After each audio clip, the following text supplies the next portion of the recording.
ఎన్నో క్లాస్ నువ్వు? 10th class. నిజం చెప్పు. 5th కాదు 10th. నువ్వు 10th. సరేలే 5 కానీ ఏముంది ఇప్పుడు 5వ క్లాస్ కదా. 5 ఎక్కం అడుగుతా చెప్పు. 5 5 ఎంత? 5 5 ఎంత? 20 చెప్పు. 30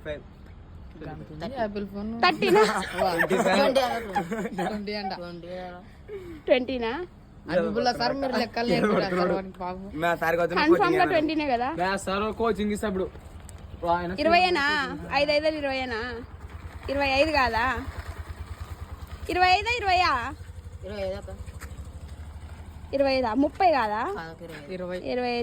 25 25 తాతని అడిగినా కూడా చెప్తాడు రా. నీ వెనకాల తాత ఎంత బాగా పోతున్నాడు అసలు డబ్బా ఎత్తుకొని. నువ్వు